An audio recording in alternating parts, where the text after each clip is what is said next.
고린도전서 15장입니다. 고린도전서 15장 12절부터 19절까지 말씀입니다. 다 찾으신 것 같은데요, 우리 한 목소리로 봉독하겠습니다. 시작. 그리스도께서 죽은 자 가운데서 다시 살아나셨다 전파되었거늘 너희 중에서 어떤 이들은 어찌하여 죽은 자 가운데서 부활이 없다 하느냐. 만일 죽은 자의 부활이 없으면 그리스도도 다시 살지 못하셨으리라. 그리스도께서 만일 다시 살지 못하셨으면 우리의 전파하는 것도 헛것이요 또 믿음도 헛것이며 또 우리가 하나님의 거짓 증인으로 발견되리니 우리가 하나님이 그리스도를 다시 살리셨다고 증거하였음이라. 만일 죽은 자가 다시 사는 것이 없으면 하나님이 그리스도를 다시 살리시지 아니하셨으리라. 만일 죽은 자가 다시 사는 것이 없으면 그리스도도 다시 사신 것이 없었을 터요 그리스도께서 다시 사신 것이 없으면 너희의 믿음도 헛되고 너희가 여전히 죄 가운데 있을 것이요 또한 그리스도 안에서 잠자는 자도 망하였으리니 만일 그리스도 안에서 우리의 바라는 것이 다만 이 생뿐이면 모든 사람 가운데 우리가 더욱 불쌍한 자리라. 아멘. 계속해서 반복되는 말이 조금 우리를 헷갈리게 합니다. 그죠? 계속해서 다시 사신 것이 없으면, 죽은 자가 다시 사신 것이 없으면, 그러면서 뭔가 논리적인 설명을 하는데 단박에 알아듣기는 조금 어렵습니다. 단박에 알아듣기 어려우면 하는 방법은 뭐예요? 다시 읽는 겁니다. 한번 다시 우리 고린도전서 15장 12절부터 19절까지 말씀을요 천천히 다시 한번 읽겠습니다. 시작. 그리스도께서 죽은 자 가운데서 다시 살아나셨다 전파되었거늘 너희 중에서 어떤 이들은 어찌하여 죽은 자 가운데서 부활이 없다 하느냐. 만일 죽은 자의 부활이 없으면 그리스도도 다시 살지 못하셨으리라. 그리스도께서 만일 다시 살지 못하셨으면 우리의 전파하는 것도 헛것이요 또 너희 믿음도 헛것이며 또 우리가 하나님의 거짓 증언으로 발견되리니 우리가 하나님이 그리스도를 다시 살리셨다고 증거하였음이라. 만일 죽은 자가 다시 사는 것이 없으면 하나님이 그리스도를 다시 살리시지 아니하셨으리라.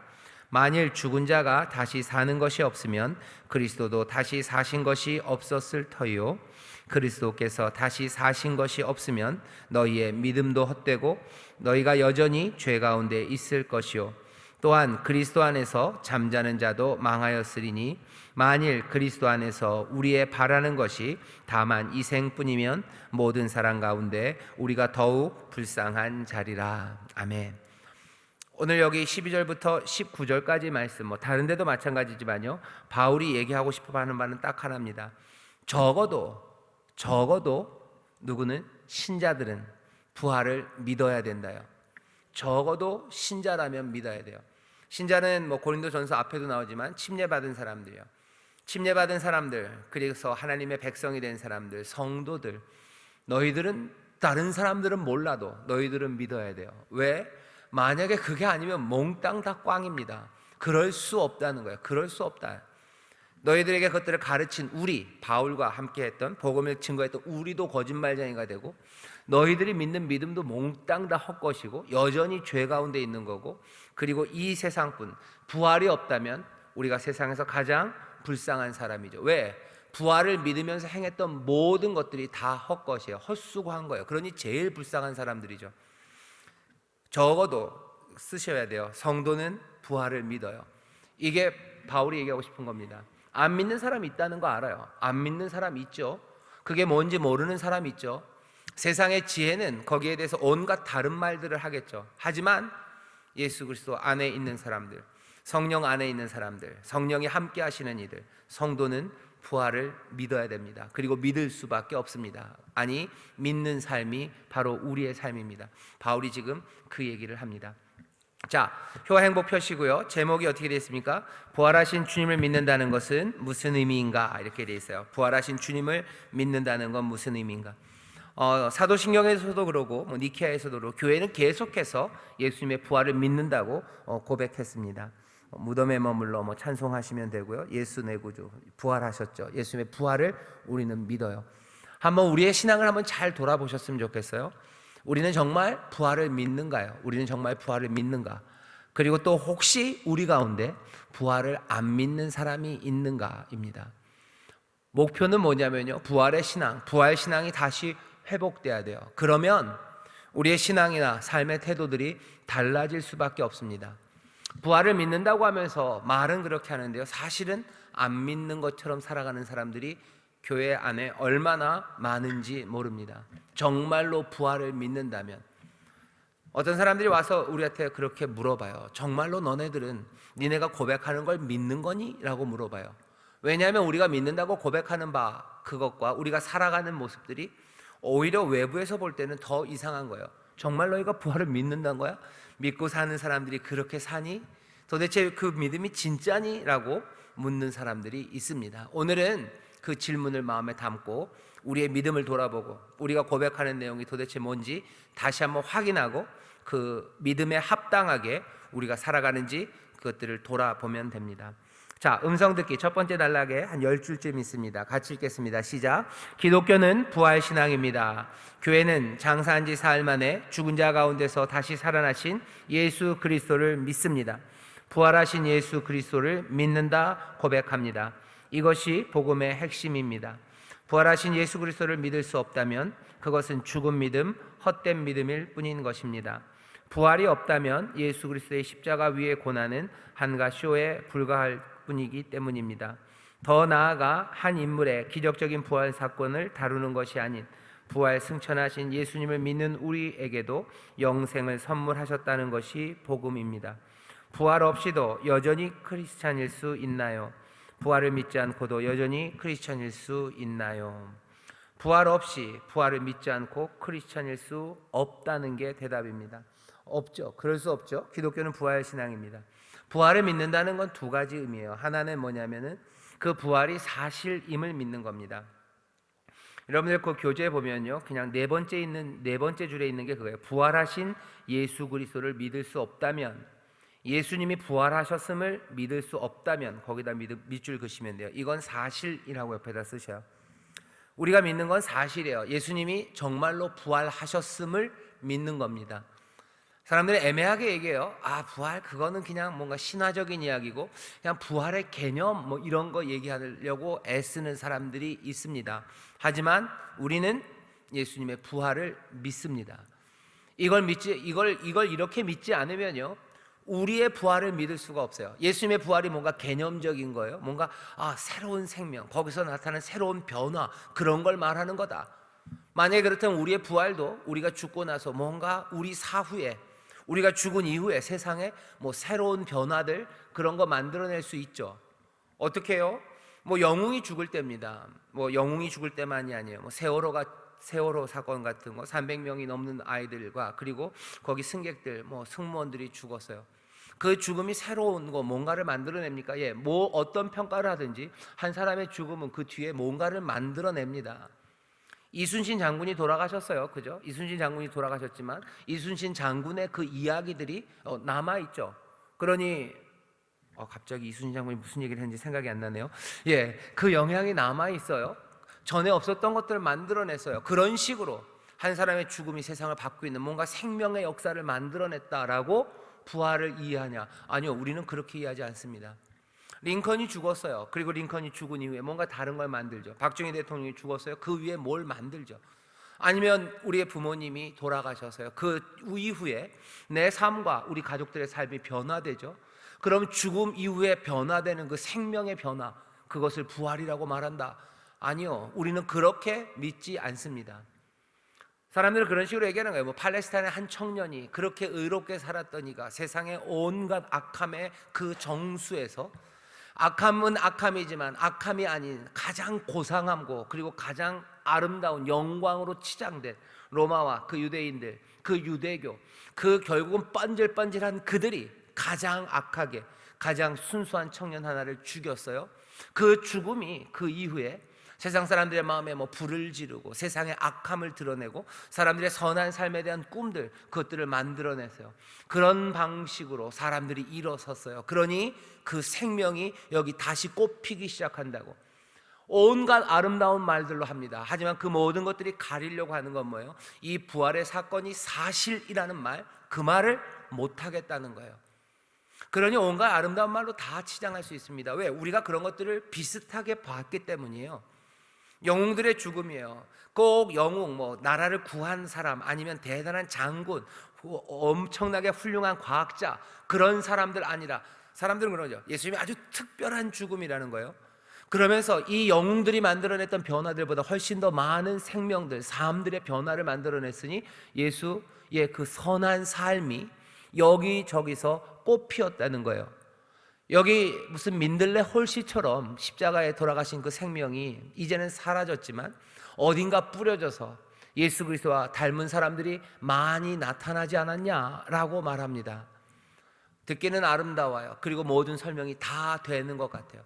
그렇게 예수의 생명이, 그 선하고 인자하고 그리고 그 정결했던 그 삶이, 그리고 그 용감했던 인생들이 예수 그리스도를 통해서 여기저기 그 생명이 나타나니 생명의 리제너레이션, 부활되었다고 사람들이 설명하려고 해요.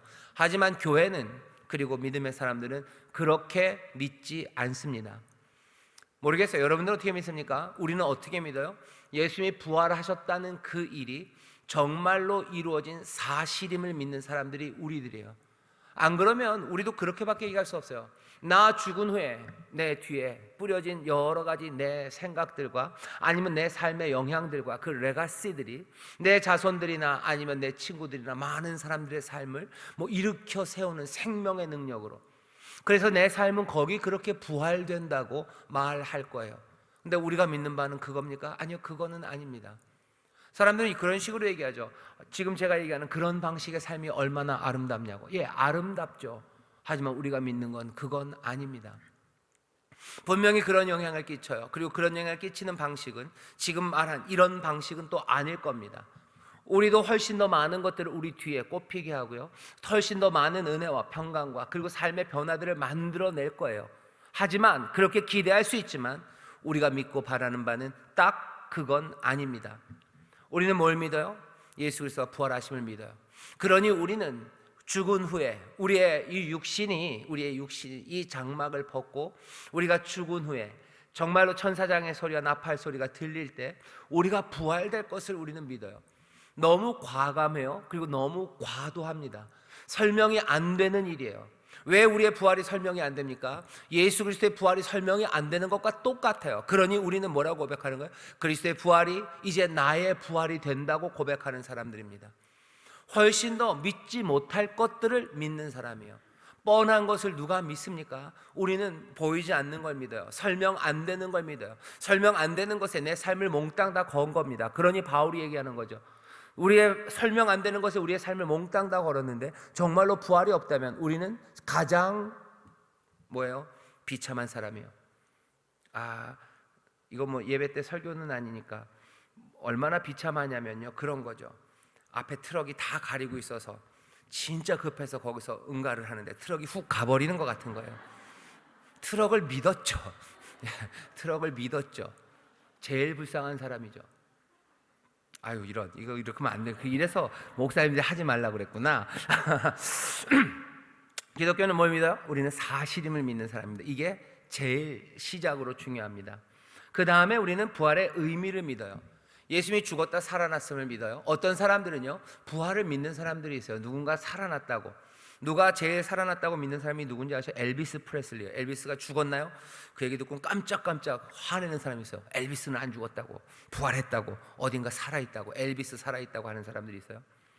누군가 미신처럼 살았다고 믿어요. 그런 사람들과 우리가 다른 건 뭡니까? 엘비스가 살았다고 믿는 사람들과 우리가 다른 건 뭐냐면 그냥 부활이 가능하다고 믿는 건 아니에요. 우리는 부활이 가능하다만 믿는 거 아닙니다. 우리가 믿는 것은 예수 그리스도의 부활이에요. 그 부활하심이 우리에게 어떤 일을 행하셨는지 그 의미를 믿는 사람들입니다. 여러분들 그 교재에서는 어딜 보시냐면요, 지금 읽은 것에서 아래서 하나, 둘, 셋, 지금 크리스천에서 있나요에서 셋, 네 줄 가면 네 줄을 올라가 보셔요. 거기 보면은 더 나아가서부터 읽어볼까요? 시작. 더 나아가 한 인물의 기적적인 부활 사건을 다루는 것이 아닌 부활 승천하신 예수님을 믿는 우리에게도 영생을 선물하셨다는 것이 복음입니다. 이 영생에다 동그라미 하시고요, 이 영생은 부활의 생명이에요. 부활의 생명이라고 쓰시고 그 옆에다가 죽음 이기는 생명입니다. 부활이라는 건 죽음을 이기신 거예요. 성경에 보면 죽음을 삼켰다고 그랬어요. 보통은 생명을 죽음이 삼켜버리죠. 하지만 이제는 아닙니다. 훨씬 더 입이 크셔요. 이제는 죽음을 삼켜버리셔서요. 죽음 이긴 생명을 우리에게 주십니다. 그러니 우리에게 지금 역사하는, 우리가 살아가는 삶은요, 무슨 삶입니까? 이 생명은 죽음 이긴 생명으로 우리가 살아요. 바울은 그렇게 고백합니다. 난 십자가에서 죽었어요. 그리고 내 안에 사는 이는 예수 그리스도예요. 내 안에 사는 이가 예수 그리스도예요. 나는 그 생명에, 나는 거기에 끼어서 살아요. 내가 살아가는 삶이 있다면 그건 그리스도의 삶이에요. 내가 살아가는 생명이 있다면 그건 그리스도의 생명입니다. 그리스도의 생명은 이제는 부활하신 주님의 생명이에요. 죽음 이기신 생명, 그 생명으로 내가 산다고 말하는 것이 바울의 고백이고, 그리고 믿는 사람들의 고백입니다. 부활의 의미입니다. 예수 그리스도 부활하셨어요. 그러니 내 삶은 부활의 생명, 내 삶은 죽음 이긴 생명입니다. 여러분들, 이걸 우리가 믿는 거예요. 그러니까 다른 사람들이 우리를 볼 때 진짜 너희는 그렇게 믿냐라고 물어보는 건, 죽음 이긴 생명이라며, 너희의 생명이 그렇다며, 그런데 왜 니네 삶은 죽음 이긴 생명이 아니라 우리랑 똑같지? 라고 물어보는 거예요. 정말로 믿는 거 맞냐고. 너네 정말로 믿는 거냐? 그건 그냥 자기들이 못 믿어서가 아니에요. 우리가 믿는다고 하는 말이 못 믿겠다는 거예요. 다시, 부활을 못 믿어서 묻는 거 아닙니다. 그 사람들 어차피 못 믿어요. 하지만 그 사람들이 우리에게 묻는 건요, 우리가 정말로 믿는지가 궁금해요. 왜? 부활을 믿는다고 하면서 부활을 믿는 사람처럼이 아니기 때문입니다.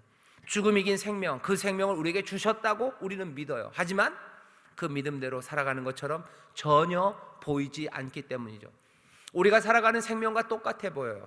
다른 이들이 얘기하는 거죠. 니네나 우리나 똑같은 것 같은데, 네 삶이나 내 삶이나 내 생명이나 네 생명이나 똑같은 것 같은데 뭐 그렇게 말도 안 되는 걸 믿는다고 그러지? 라고 의문을 갖는 겁니다.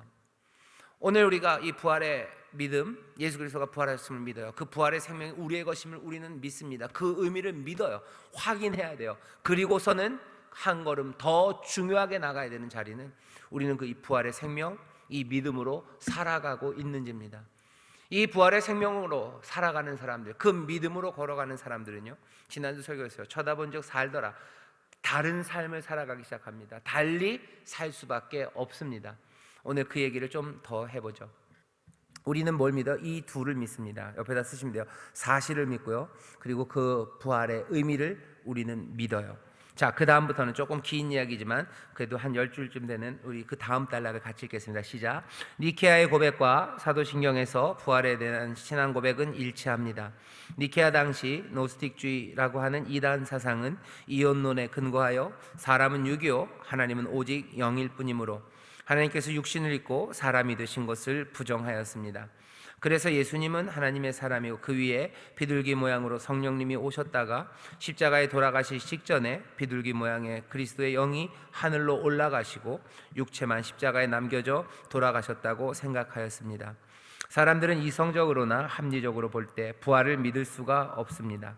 신화 같은 부활 신앙을 믿을 수 없는데, 신앙은 버릴 수가 없으니 부활을 부정할 만한 논리들을 만들어낸 것입니다. 부활을 부정하는 논리들을 만드는 거예요. 예수님의 부활을 말하기가 어려워요. 그러니 뭐 영혼 불멸 이런 거 갖다 붙이면서요, 이렇게 되는 거죠. 십자가에서 육이 죽으셔서요, 육이 다시 살 수는 없어요. 왜? 그 가능성을 아예 버리는 겁니다. 영혼을 그냥 나눠버리는 거예요. 영과 육을 나눠버려요. 육은 죽었고 영은 어차피 죽지 않아요. 영은 영혼 불멸이죠. 그러니 그리스도의 영은 사셔서 올라가셨어요. 그러니 부활하셨다는 의미는 그런 의미다라는 거예요. 영은 영이 가셨어요. 영이 가시고 육은 여기. 우리가 믿는 부활 신앙은요, 이렇지 않습니다.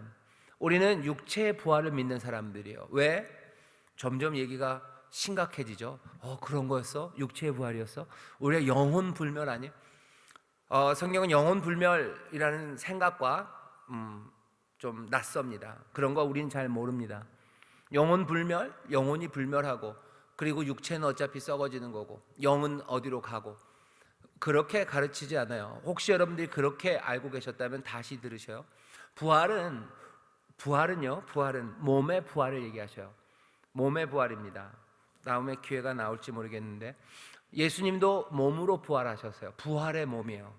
계속해서 바울도 그러죠. 우리가 뭐 지금과는 똑같은 육체는 아닐 겁니다. 더 온전한 육체일 거예요. 육체의 부활을 얘기하지 영혼 불멸을 기독교가 가르치는 건 아닙니다.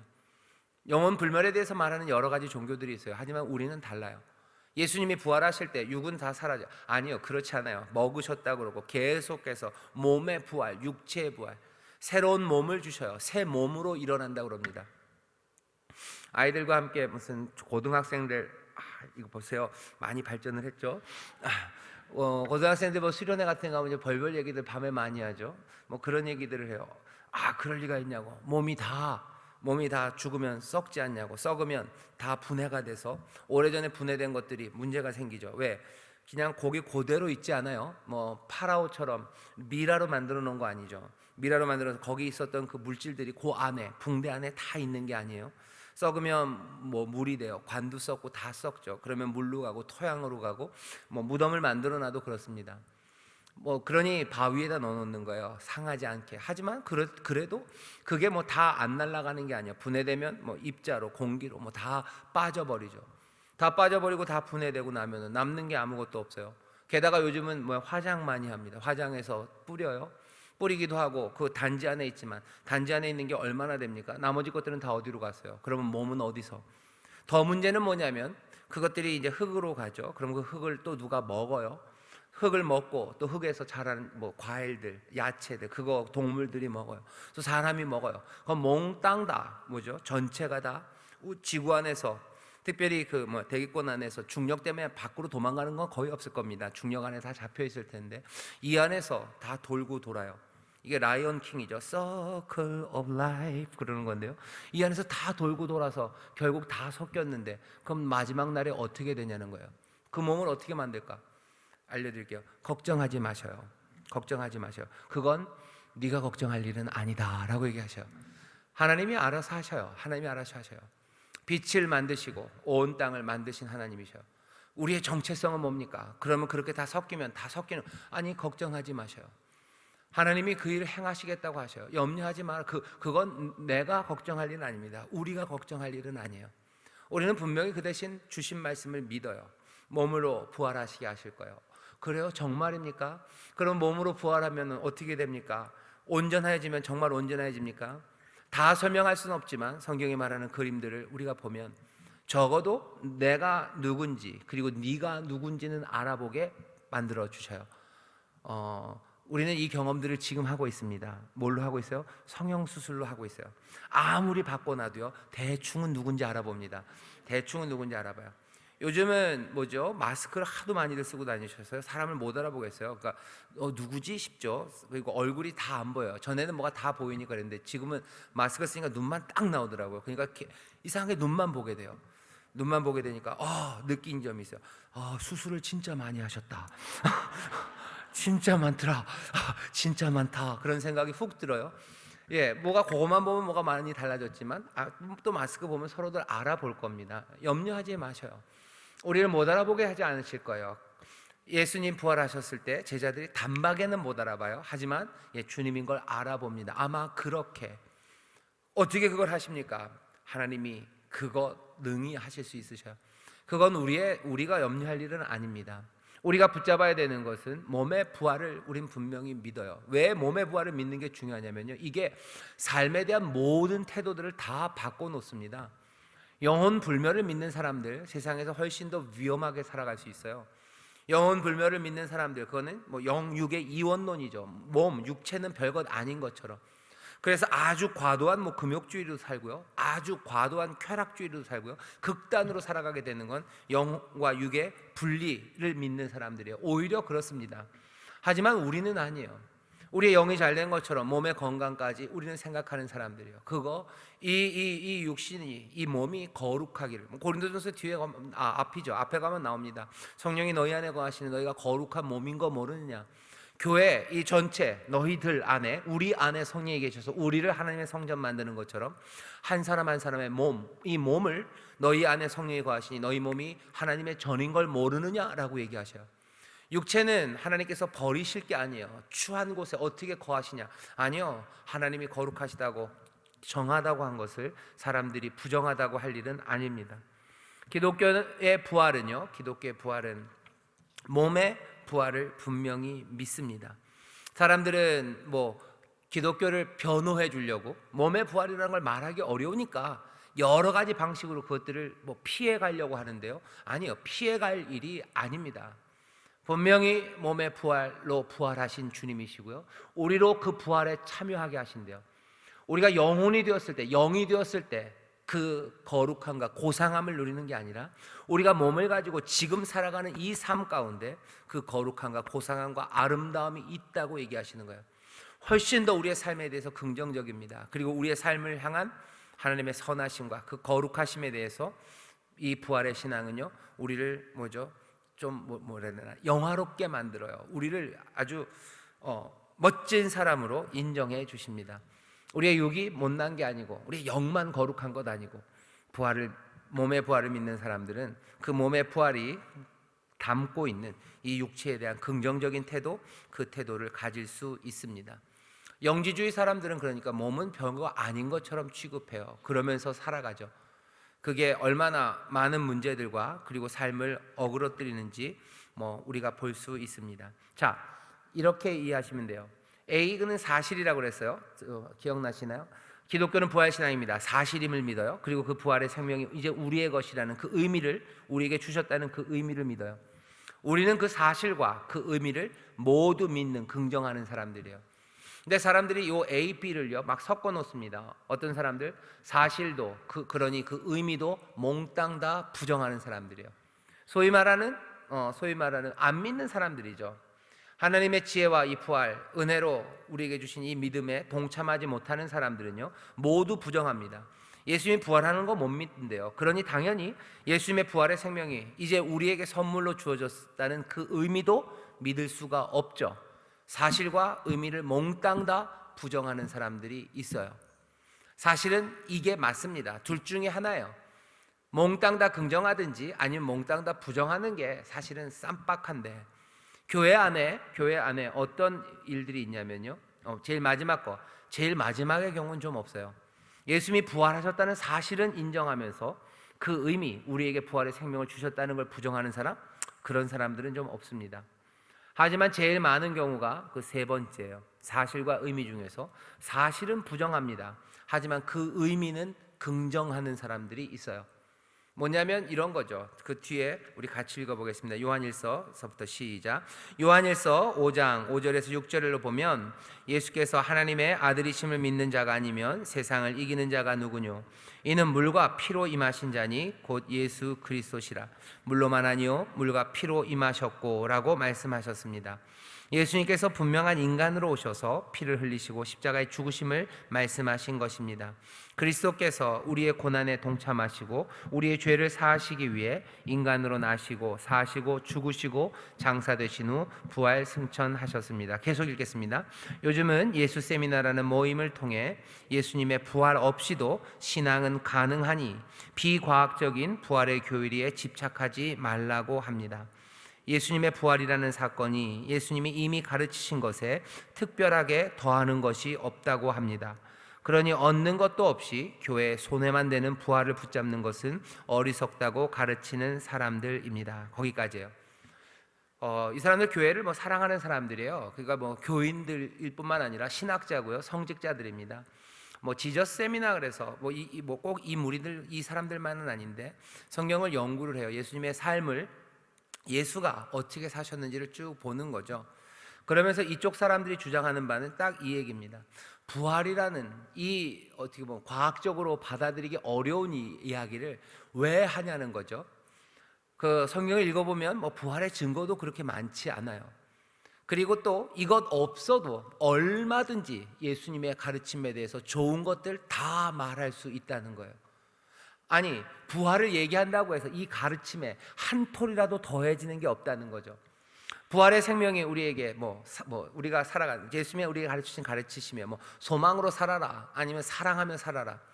부활이 없어도 예수님의 가르침과 그 삶, 그리고 죽으심만으로도 사랑으로 살아라, 아니면 소망을 가지고 살아라, 예수님의 가르침 몽땅이 부활 없어도 얼마든지 가르칠 수 있다는 거예요. 얼마든지 예수님이 뜻하시고 그리고 꿈꾸셨던 세상을 향해서 우리가 나아갈 수 있는데, 구태여 부활이라는 이 걸림돌을 우리가 같이 가지고 갈 일이 있겠냐?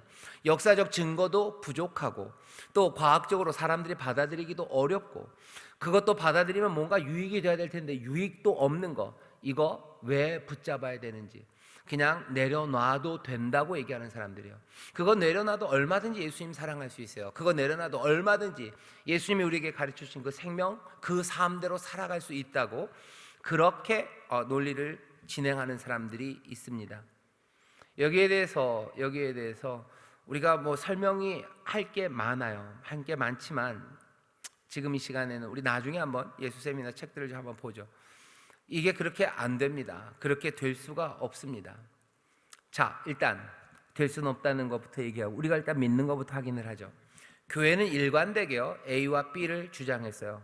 그 예수회나 아니 예수 세미나나 아니면 다른 많은 자유주의 신학자들이라는 사람들이 말하는 것처럼 예수님의 부활은 부정하면서도 예수님의 좋으신 가르침, 그것들을 긍정할 수 있다, 그런 건 없습니다. 교회는 그렇게 가르쳐 본 적이 없어요. 교회는 일관되게 A와 B, 예수님이 정말로 사셨고 그리고 또 예수님께서 우리에게 그 부활의 생명을 주셨다는 부활의 사실과 그 의미를 주장했습니다. 이것이 오해와 박해의 이유예요. 세상이 교회를 무지하다고 그러죠. 말도 안 되는 이야기들을 믿는다고 그래요. 말도 안 되는 이야기를 믿는 사람들을 꼭 박해할 이유는 없어요. 여러분들 생각해 보시죠. 말도 안 되는 이야기, 죄송합니다만 바보 같은 사람이 있어요. 말도 안 되는 이야기를 믿어요. 바보 같아요. 그 사람을 박해합니까? 박해는 안 해요. 무시하고 넘어가는 거죠. 그런데 이 사람이 계속해서 아둑바둑 그렇다고 우기면 어떻게 돼요? 꼼밤을 한 대 때리는 거예요. 그게 박해예요. 그런데도 계속해서 아둑바둑 우기고 우리 보고도 그 얘기를 믿으라고 그러면 어떻게 해요? 그러면은 입에다가 반창고를 이렇게 붙이는 거예요. 그래도 안 되면 뭐 하는 거예요? 집어 던지는 거예요. 그래도 안 되면 그냥 꼼밤이 아니라 더 세게 팍 때리는 거죠. 교회가 일관되게 A와 B를 주장합니다. 세상은 이 이야기를 계속해서 들을 수가 없어요. 왜? 교회가 일관되게 포기하지 않고 A와 B를 말했기 때문이에요. 아예 처음서부터 부활했다는 얘기를 그냥 포기해버렸으면 그냥 그런가 보다, 영혼 불멸을 믿고 세상 사람들이 하는 이야기들 그냥 그것 따라가고 예수님이 하셨던 좋으신 가르침들, 사랑해라, 그 얘기만 계속했다면 교회를 사람들이 박해할 이유가 없죠. 자기들에게 듣기 좋은 이야기요, 나쁘지 않은 이야기요, 다 박수칠 만한 이야기입니다. 하지만 교회는 일관되게 A와 B를 주장하는 거예요. 부딪히는 돌이죠. 부딪히는 돌, 거치게 만드는 돌이에요. 그게 헬라어로 그리고 영어로 발전된 게 스캔들입니다. 스캔들이에요. 계속해서 사람들을 고민하게 만들어, 힘들게 만들어, 어렵게 만드는 거예요. 교회는 세상을 어렵게 만듭니다. 그러니 오해와 박해를 받아요. 그리고 또 동시에 그것 때문에 교회는 생존해 와요. 그리고 그것으로 부흥합니다. 그것으로 교회는 그 능력을 얻어서 살아가요. 오해와 박해가 있지만 교회를 교회로 살아가게 하고 또 교회 일을 감당하게 하는 것, 그것이 부활의 신앙입니다. 그러니 부활의 신앙이라는 것은 처음에 그렇게 돼 있죠. 기독교는 부활 신앙입니다. 우리의 정체성이에요. 사랑을 말하는 종교 많습니다. 그리고 사랑을 말하는 철학자들 굉장히 많아요. 하지만 부활을 말하는 종교, 부활을 말하는 철학자는 없습니다. 그냥 의미적으로 부활을 얘기하죠. 어떤 식으로 해가 되면, 봄이 되면 부활한대요. 우린 지금 그렇게 얘기하는 거 아니에요. 여름이 가고 가을이 지나서 겨울이 되면 꽃이 피듯이 인생의 부활, 리제너레이션, 뭔가 변화될 그런 것들이 세상에 있습니다. 그런 얘기를 우리는 하는 게 아니죠. 세상이 들어보지 못한 이야기요, 그리고 세상이 받을 수 없는 이야기를 지금 우리는 하는 겁니다. 교회를 교회되게 하는 거예요. 교회가 세상과 구별되는 아주 결정적인 자리입니다. 영웅이나 아니면 위대한 선생들이 순교, 죽는 자리들은 있어요. 예를 들면 소크라테스죠. 소크라테스가 얼마나 위대할지 모르겠지만 소크라테스도 잘못한 것 없이 독배를 들고 죽어요. 아테네가 잘못했죠. 아테네는 소크라테스를 받아들이지 못한 겁니다. 계속해서 네 자신을 알라고 덤비니까 그거 죽인 거예요. 순교한 사람입니다. 억울하게 죽은 사람이에요. 억울하게 죽은 사람 많습니다. 하지만 그래서 소크라테스의 가르침이 뒤로 남죠. 하지만 소크라테스가 생각했던 그 철학이, 그리고 그 가르침들이 우리가 믿는 이 기독교와 같을 수가 없어요. 왜? 우리는 전혀 다른 얘기를 합니다. 많은 선생들 그리고 많은 위대한 삶들이 이 땅에 오고 갔어요. 하지만 우리 예수 그리스도 사랑하는 주님은 이 땅에 오고 갔던 많은 위대한 선생과는 전혀 다른 사람이에요. 많은 사람들이 훌륭한 사람들을 따르며 그 가르침 가운데서 삶이 변화되었어요. 하지만 우리의 삶이 변하는 건 그들이 삶의 변화 그것과는 전혀 다릅니다. 이게 우리가 갖고 있는 정체성이에요. 일관되게 A와 B를 주장해요. 이것들을 주장하기 시작할 때 오는 박해들, 오해들, 하지만 그것을 일관되게 주장하고 그 믿음대로 살아갈 때 우리 가운데 역사하는 그 부활의 생명의 능력들, 그것들이 교회를 어려움과 그리고 온갖 오해 가운데도 하나씩 하나씩 하나님의 일을 감당하게 하고 세상을 더 복된 곳으로 만들어 가고 있고 만들어 또 가게 될 것을 믿습니다. 역사를 한번 잘 보시면 돼요. 기독교가 인류 역사에 아무것도 기여한 바가 없냐? 아니요, 전혀 그렇지 않습니다. 여전히 이제껏 이 신앙이 세상을 복되게 해왔어요. 2000년 전이나 지금이나 뭐가 달라졌나? 이쪽 동아시아 쪽은 좀 잠깐 놔두고 유럽 쪽을 보죠. 유럽의 2000년 전 유럽이 어땠을까? 1500년 전이 어땠을까? 가만히 생각해 보셔. 2000년 전 유럽이라는 게 어떤 곳이에요? 게르만들이에요. 무슨 요즘 나오는 토르 이런 애들이요. 그 숲속에서 그 블랙우드 같은 그 숲속에서 지금 보면은 멋지죠. 숲에 나무도 크고 그러니 나무가 크니까 온갖 이야기들 설화가 나오죠. 거기 무슨 괴물도 많고 모두 많고 잔인하고 그리고 또 폭력적이고 그냥 힘이 모든 것들을 다 지배하고 여자 아무것도 아니고요. 아이들 아무것도 아니고 노예로 불러와서 자기 멋대로 살아가고 이 모든 것들이 어떻게 바뀌어져요? 소크라테스가 바뀐 건 아닙니다. 많은 철학자들이 있었지만 그렇게 바꾼 거 아니에요. 여기 그리스도의 사랑이 그리고 이 신앙과 이 믿음이 세상을 바꿔나간다고 믿는 사람들의 그 피의 순교들이 사실은 유럽을 세상을 조금씩 더 복되고 더 자유롭고 완전하진 않습니다. 여전히 인간적인 것들이 끼어들지만 세상을 바꾸게 한 그 생각의 밑바탕에는 여기 교회를 통해서 그리고 또 이 신앙인들을 통해서 전해졌던 하나님의 은혜와 사랑, 그 긍휼 그리고 그 자유하게 하심이 그 땅에 흘러온 거죠. 단박에는 아닙니다. 하지만 가만히 보면 사람들은 그렇게 얘기해요. 기독교 역사가 폐해를 끼쳤다고 그러지만 그건 사람들이 미워함으로 그냥 하는 말이에요. 정말로 객관적으로 이러고 보면요, 기독교에서 말하는 아니면 우리의 신앙이 말하는 그리고 주님이 가르쳤던 그 가르침들이 하나씩 천천히 그 바퀴를 돌면서 많은 사람들에게 복된 것을 가져다 줍니다. 많은 약했던 사람들을 든든하게 받쳐주고 있는 것은 이 복음의 진리예요. 약육강식으로 살아가는 세상, 그것이 진화라고 얘기해요. 정말로 그렇게 돌아왔냐? 아니요, 그렇게 돌아오지 않습니다. 누구지? 다윈이 그러죠. 다윈이 얘기를 합니다. 약육강식이에요. 아니요, 세상은 약육강식으로 돌아가지 않았어요. 그렇게 돌아갈 위험이 늘 많습니다. 하지만 복음이 그리고 그 이 말씀이 그리고 예수 그리스도 하나님 안에서 발견된 그 은혜로우신 하나님의 뜻대로 오히려 약한 사람들이 좀 더 살아갈 수 있는 세상으로, 완전하진 않습니다. 하지만 그렇게 변화해 오고 있어요. 교회는 세상에서 말도 안 되는 이야기를 하는 것 같지만 아니에요. 그것이 능력입니다. 계속해서 말도 안 되는 이야기를 해요. 세상이 말이 되는 이야기들, 모든 사람들이 다 좋아하는 이야기들만 하면 어떻게 될 것 같아요? 점점점 어두워져 가는 겁니다. 그러니까 세상이 돌아가는 방식이 약육강식이라면 정말로 약육강식으로 가보셔요. 계속 그렇게 돌아가 보셔요. 그러면 어떻게 됩니까? 센 놈만 남아요. 나머지는 몽땅 다 노예처럼 종처럼 비참하게 살아갈 수밖에 없습니다. 지금도 여전히 그런 모습들이 보이죠. 하지만 이전보다 더 악해졌냐? 뭔가 교묘해지긴 했을 거예요. 하지만 그것들을 객관적으로 봤을 때 정말로 그렇게 세상의 역사가 약육강식으로 돌아가진 않아요. 하나님의 은혜로 조금씩 돌아가고 있음을 봅니다. 교회는 일관되게 A, B를 주장해요. 우리의 믿는 믿음이 세상에서 배척되는 것 같지만 여전히 하나님의 뜻 그대로 세상을 복되게 하는 그 일을 하고 있습니다. 우리가 하는 일들이 그렇습니다. 지금도 마찬가지일 거예요. 지금도 세상의 오해와 그리고 모든 이상한 일들이 박해가 있을 수 있어요. 하지만 우리가 우리의 신앙을 일관되게 주장하고 또 믿음 안에서 걸어가기 시작할 때 우리가 살고 또 우리 안에 부흥이 있을 뿐만 아니라 그것이 세상을 복되게 할 것을 우리는 믿습니다. 우리는 그 부활의 신앙을 가진 사람들이에요. 뭐 영적인 뭐가 아니라 육을 가지고 이 땅에서 그 부활의 생명으로 살아가며 세상을 복되게 하느니 그들이 우리들입니다. 자, 아까 읽은 것 그 옆에 파란 글씨서부터 같이 읽겠습니다. 시작. 부활이 없이는 기독교가 아닙니다. 부활이 없다면 우리 믿는 이들은 가장 불쌍한 사람들입니다.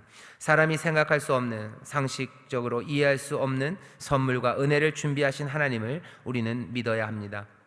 이 진리로 인해 이 땅에서 변화되는 삶을 경험하십시오. 그리고 교회를 세우십시오. 기독교는 좋은 말, 말이 되는 말, 교훈되는 말을 듣기 위해 오는 종교가 아닙니다. 새로운 삶, 새로운 생명을 선물로 주신 예수님을 만나는 예배가 이루어져야 합니다. 복음을 듣지 못한 민족과 이웃에게 이 놀라운 소식을 전하고 함께 교통해야 합니다. 이것이 선교입니다. 부활하신 예수 그리스도를 전하는 것이 선교입니다. 부활하신 주님이 믿어지는 사람들은 기뻐하십시오. 그리고 전하십시오. 부활하신 주님께서 새로운 꿈과 새 능력을 허락하실 것입니다. 아멘, 아멘. 우리가 믿는 믿음이 그러기에 우리가 전하는 믿음, 전하는 복음도 그럴 수밖에 없습니다. 사람들에게 좋은 것, 말이 되는 것, 교훈되는 것, 그것 전하려고 우리를 부르신 것은 아니에요. 우리에게는 복음을 전하게 하시고요, 그 복음의 내용이 무엇인지 우리는 분명하게 믿는 믿음의 사람들입니다. 우리는 부활을 전해요. 세상이 말도 안 된다고 얘기하는 바로 딱 그것을 전합니다. 포기할 수 없습니다. 그래서 부딪힐 겁니다. 하지만 거기에서 하나님의 능력이 나타납니다. 2000년을 그렇게 교회는 걸어왔고요, 그리고 많은 신실한 사람들이 그렇게 선포하고 전하고 그 믿음 따라 살아왔어요. 그 가운데 여러 가지 오해와 박해가 있었지만 결국 그것이 우리를 살리고 세상을 살리는 일이었음을 우리는 믿습니다. 그러니 하나님 사랑하는 마음으로, 그리고 이웃을 사랑하는 마음으로 우리는 이 믿음의 정체성을 놓치지 말아야 합니다. 주님께서 부활하시고 그 부활의 생명이 우리 가운데 있는 줄 믿습니다. 그러니 오늘 거기 교제 제일 마지막에 새로운 꿈과 새 능력을 허락하셔요. 부활의 생명으로 새 꿈과 새 능력을 허락하실 것, 그것을 믿습니다. 그것들 믿으며 때로는 넘어지고, 때로는 우리 때문에 사람들이 넘어진다고 할 수 있어요. 왜? 스캔들이 그런 거죠. 거치는 돌이에요. 하지만 이 돌에 모든 험한 것들은 다 넘어져 부서지게 될 거고, 또 이 돌 위에 하나님께서 하나님의 집을 지어 가신다고 얘기하셔요. 이 부활의 신앙 놓치지 마시고, 새 꿈, 새 능력 놓치지 마시고, 정말로 우리가 세상에 줄 수 있는 선물이 무엇인지 분명하게 깨닫고, 사람들은 안 받으려고 그러고 뭔지 모를 거예요. 하지만 여기 믿음의 사람들이 자기들의 정체성을 끝까지 지키면서 부활하신 주님과 부활하신 주님이 우리에게 주신 그 부활의 생명, 영생이 우리에게 있음을 믿고 새 꿈과 새 능력을 기대하면서 나아가기 시작할 때 우리의 삶에 약속하셨던 모든 풍성함과 그리고 세상을 복되게 하는 그 사명을 감당하게 하실 줄 믿습니다. 한 걸음 내딛기 좀 중요합니다. 부활의 신앙으로 변화되는 삶이요, 소망과 능력 붙잡으시고 복음 전파해 나가셔야 돼요. 자, 같이 읽겠습니다. 시작. 우리가 믿는 하나님은 예수님을 죽음에서 일으키신 하나님이십니다. 부활하신 주님이 우리가 믿는 복음의 핵심입니다. 부활을 믿지 못하겠다는 사람들에게 우리는 복음을 어떻게 전해야 할까요? 일단 우리는 이 사실과 이 의미를 믿어요. 근데 이것들을 믿지 못하겠다는 사람들이 많아요. 어떻게 해야 되죠? 뭔가를 전해야 됩니다.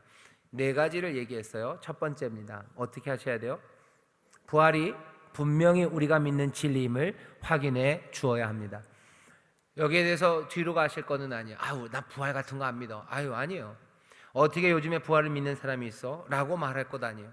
신천지가 잘하는 거죠. 모략이에요, 모략. 우리 그런 거 모략 모릅니다.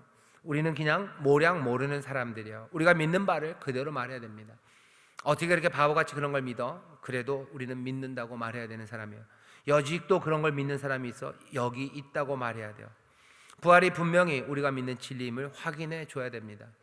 속여서 될 것도 아니에요. 이거 안 믿어도 예수님 믿을 수 있어. 아니요, 안 믿고 예수님 믿는 건 그건 뭔지 모르겠어요. 그건 그냥 말짱 다 이상한 일들입니다.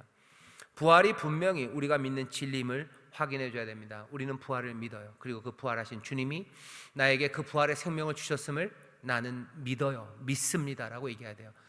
여기서부터 타협이 시작되면 아무것도 아닙니다. 우리가 줄 게 없어요. 줄 게 없어요. 우리가 그들을 사랑한다면 줘야 되는 것은 이 복음의 생명입니다. 그런데 이것들이 뒤집어지고 이것들이 고백되지 않는 것들이라면, 사도행전과 뭐 니케아 신조, 이런 신조가 중요한 건 여기에요. 우리가 믿는 거, 그걸 전하는 거지. 여기서 뭔가를 타협하고 여기서 뭔가 뒤로 물러나는 걸 전하는 거는 복음을 증거하는 일과 우리에게 맡겨주신 사명과는 관련이 없습니다. 그러니 부활이 분명히 우리가 믿는 진리임을 확인해 주셔야 돼요. 이게 처음 시작입니다. 이러면 갈등이 생길 거예요. 그리고 떠나가기도 하고 모욕하기도 할 겁니다.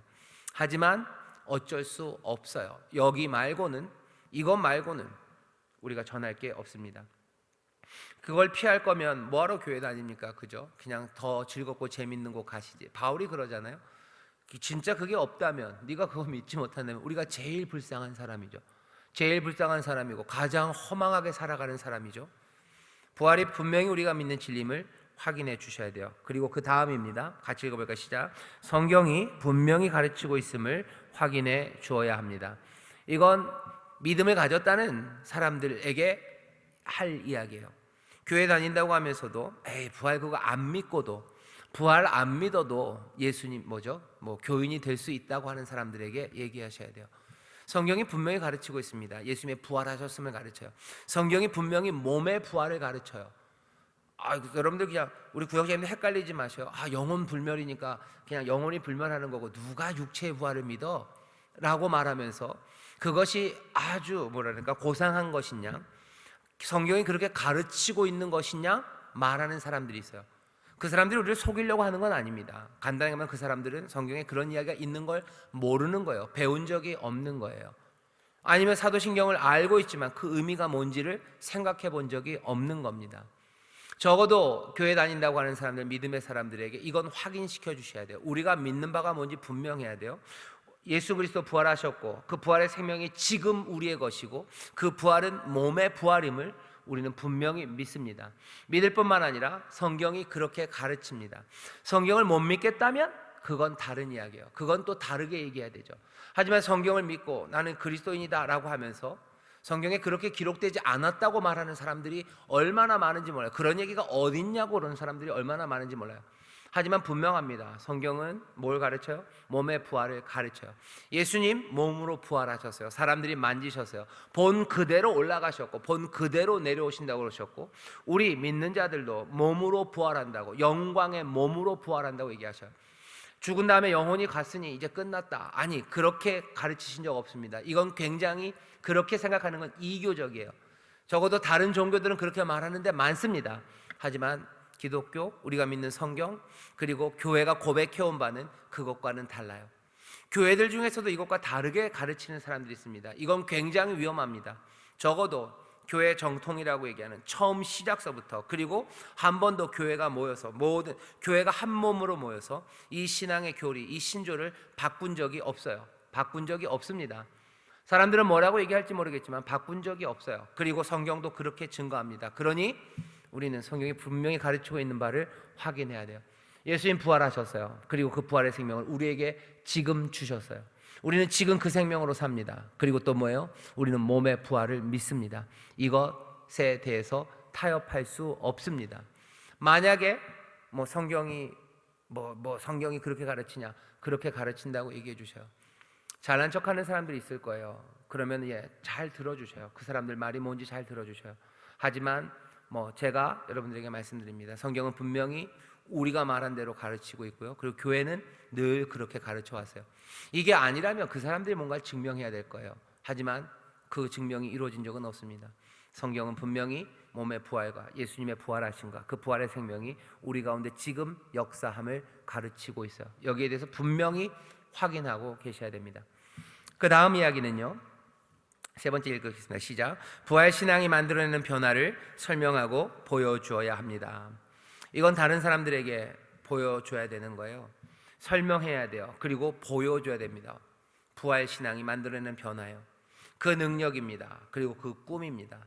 그 새로운 꿈과 새로운 능력으로 살아감을 우리가 분명히 우리의 삶에서 보여줘야 돼요. 우리의 삶이 죽음 이긴 생명임을 보여줘야 돼요. 그래야 사람들이 머리로 받아들이게 말도 안 되는 이야기를 우리의 삶에서 확인하는 거예요. 지난 주일날 말씀드렸지만 설명할 수 없는 것, 하지만 부인할 수 없는 것, 부활의 생명 아니고는 살 수 없는 삶의 모습들이 여기에서 부인할 수 없게 나타나요. 하지만 그 부활은 설명할 수 없습니다. 설명할 수 없지만 부인할 수 없는 것, 그것들이 만날 때 사람들은 믿게 되는 거예요. 믿음이 생겨요. 믿게 됩니다. 우리가 그들을 믿게 만드는 건 아니에요. 여전히 하나님의 도우심이죠. 성령의 도우심으로, 은혜로 우리가 부인할 수 없는 부활 신앙의 증거가 되게 하셔요. 성령이 너희에게 임하시면 너희가 권능을 얻고 그리스도의 증인 된다고 하셨어요. 성령의 능력이 우리로 하여금 부활을 증거하는 사람, 부활을 부인할 수 없이 증거하는 그런 사람들로 만드셔요. 그리고 그럴 때 우리가 분명히 말했던 그 부활의 교리, 그 부활의 신앙을 사람들은 믿게 됩니다. 부활의 신앙을 증거하는 삶이 뭘까? 성령님이 우리를 인도하실 겁니다. 어떻게요? 죽음, 그것들을 두려워하지 않는 삶이요, 죽음을 이기는 삶입니다. 모든 두려움과 공포, 염려, 그것 말고, 이 땅에 있는 원리들 말고 다른 원리, 다른 생명의 원리들, 다른 프린시플 따라서 살아가는 거예요. 그러니까 성령의 소욕을 따라서, 성령의 인도하심을 따라서 세상의 방식 아니라 달리 움직여가는 삶의 풍성함들이 보여요. 그게 여기 말하는 부활 신앙이 만들어내는 변화입니다. 모두가 다 이런 거죠. 모두가 다 도망갈 때 앞으로 가는 사람들이 있어요. 모두가 다 도망갈 때 앞으로 갑니다.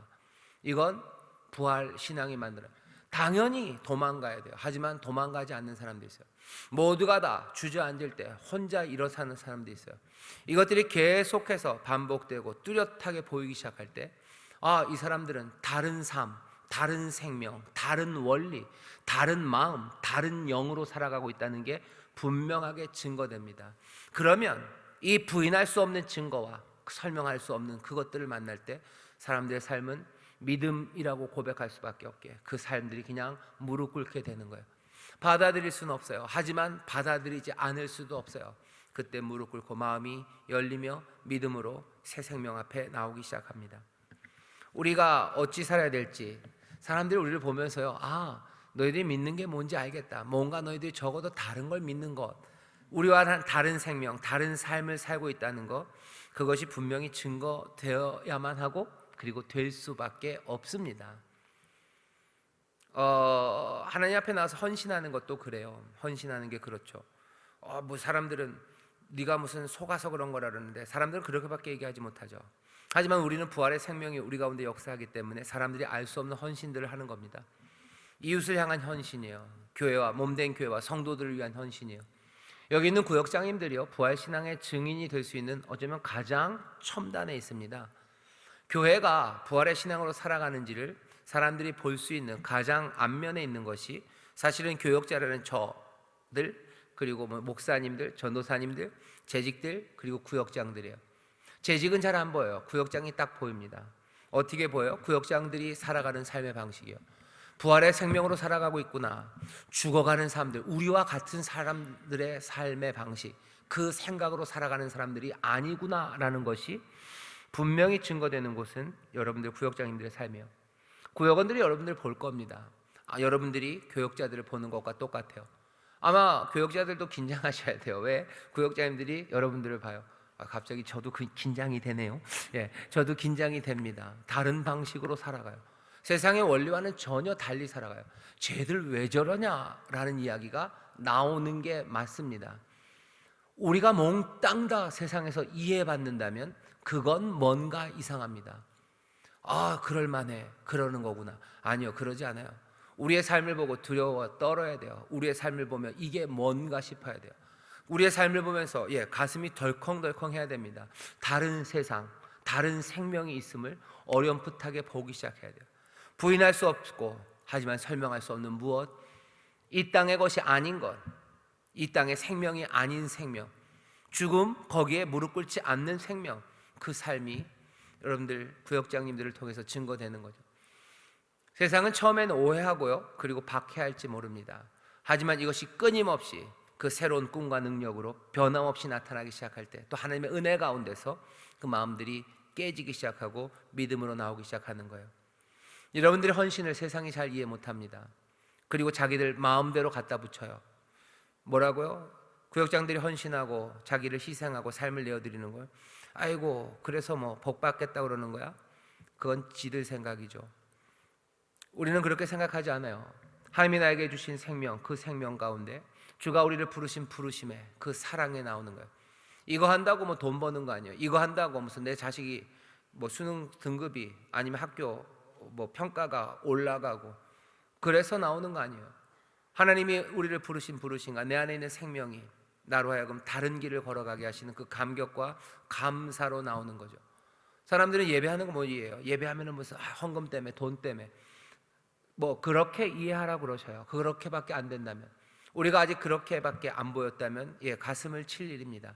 하지만 예배하는 게 무슨 일인지, 도대체 왜 우리가 그런 일들을 하는지, 왜 편해야 되는 시간들을 오히려 땀 흘리고 오히려 눈물 흘리고 가슴을 치며 그 일들을 하고 있는지, 어떤 생명과 어떤 원리가, 어떤 소욕이, 어떤 욕망이, 세상과는 다른 성령의 욕망이, 욕구하게 하심이, 하나님이 우리에게 두시는 소원들이, 그 생명이, 그 죽음을 삼켜버린 그 삶이 우리를 어떤 곳으로 인도해 가는지, 부활신앙이 만들어내는 그 변화, 그 다른 것들을 보여줘야 돼요. 그리고 설명해야 됩니다.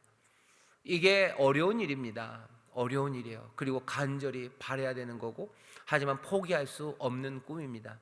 이게 우리의 믿음이에요. 이게 아니라면, 다시요, 이게 아니라면 우리가 가장 불쌍한 사람들이에요. 이것 때문이 아니라면 우리는 가장 불쌍합니다.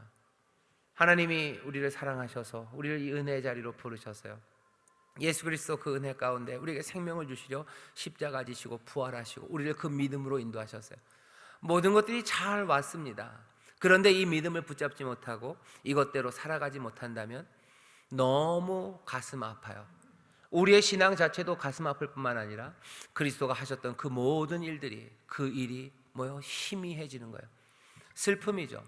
예수의 사람들, 그리고 믿음의 사람들은 서로를 보면서 그런 무너지는 일들을 볼 때 가슴 아픈 거예요. 그이가 그렇게 되는 게 가슴 아프고, 그리고 주가 부르셨던 그 모든 일들이 이제 지금은 좀 희미해지는 그것 때문에 가슴 아파하는 그런 일들입니다. 교회를 향한 애통함, 서로의 신앙을 바라보는 애통함, 고린도전서를 바울이 쓰면서 갖고 있는 그 애통함이죠. 분노, 애통함, 처절함. 왜? 복음으로 시작하고 하나님이 잘하게 하시는데 그렇게 가지 못하고 그 신앙에서 점점 멀어져 가고 이상해져 가고 세상을 따라가는 고린도 교회를 보면서 바울은 피눈물을 흘리며 이 편지를 쓰는 겁니다. 부활의 신앙이 만들어내는 변화, 그것들을 설명하고 보여줘야 돼요. 세상과는 다른 방식으로 살아갈 수밖에 없습니다. 오해와 박해는 있을 겁니다. 하지만 그것이 우리의 정체성이에요. 믿는 바는 이렇게 전파하고 이것들을 증거하기 시작할 때 세상이 복이 될 것을 우리는 믿습니다. 잘남이 아니라 가장 겸손함으로 성령님 의지하면서 이 부활의 생명, 이 생명의 줄을 따라서 하나씩 이 변화를 보여주는 우리 모두가 되어야 할 줄 믿습니다. 네 번째는 뭐죠? 당연히 같이 읽겠습니다. 시작. 은혜를 믿도록 하나님의 은혜를 구하며 기도해야 합니다. 우리 자신을 위해서, 부활의 생명으로 사는 우리를 위해서 기도하셔요. 그리고 이 부활의 생명을 보고 이 은혜로 나오게 되기를 여러분들 또 사랑하는 마음으로 기도하십시오. 아마 복음 증거하는 일들이 이렇게 될 겁니다. 우리가 믿는 바를 분명히 얘기해 줘야 돼요. 그리고 이것이 성경의 가르침이라고 어쩌면 믿지만 제대로 안 믿는 사람에게 얘기하셔야 될 거예요. 그리고는 우리의 믿음이 만들어내는 그 변화들을 증거해야 됩니다. 그리고 그 믿음이, 그 은혜가 그 삶을 바꿔내기를 정성을 다해서, 마음을 다해서 기도해야 됩니다. 이게 아마 부활을 믿지 못하는 사람들, 그리고 복음을 받아들이지 못하는 사람들에게 우리가 해야 될 일들입니다. 이 네 가지 일을 잘 감당할 준비가 되었나요? 준비되도록 서로 도웁시다. 오늘 하는 일은 그 일이에요. 우리가 믿는 게 뭔지 확실하게 알아야 돼요. 이 말씀이 성경에 있는 거예요. 그리고 또 뭐예요? 이 신앙으로 내가 살아야 되겠다는 결심과 다짐이에요. 그리고 성령님 우리를 도우셔서 이 부활의 신앙, 이 부활의 삶을 살아내기 시작하는 거죠. 그리고 이 일을 위해서 기도합니다. 이를 위해서 서로 도우셔요. 구역장님들 서로 도우셔요. 구역장님들 구역원들 도와주셔요. 교역자들 구역장들 도와주셔요. 구역장님들 교역자들 도와주셔요. 서로 준비하고 격려하는 가운데 이 부활의 생명이, 이 능력이, 이 소망과 꿈들이 우리 가운데서 꿈틀꿈틀 일어나기 시작할 때 하나님의 선하신 역사가, 그리고 또 그 부활의 능력이 우리 가운데서 증거될 줄 믿습니다. 그렇게 힘차게 함께 나가는 저와 여러분 되시기를 주의 이름으로 축원합니다. 우리 이 시간에 통성으로 기도하실 텐데요, 시간이 많지 않아요. 한 우리 3분간만 뜨겁게 기도하실 때 다른 것 없습니다. 성령님, 우리를 도와주셔서 우리의 믿음대로 하나하나 순종하며 살아가기를 원합니다. 성령님, 우리를 인도하여 주시기를. 때로는 책망하시고 또 감당할 수 없는 은혜를 부으시고 또 진리의 영으로 오셔서 우리가 마땅히 행할 바를 알리시고 우리에게 주신 생명 따라 걷기를 원한다고, 생명의 떡에 따라 살아가기를 원한다고, 부활의 신앙으로 살아가기를 소망한다고 성령님 우리를 도우시기를 간절히 기도하실 때 성령님께서 우리의 마음과 생각을 또 바꾸시고 은혜로 채우시고 또 우리에게 능력과 모든 힘을 더하여 주실 줄 믿습니다. 주여 세 번 크게 부르고 통성으로 기도합니다. 주여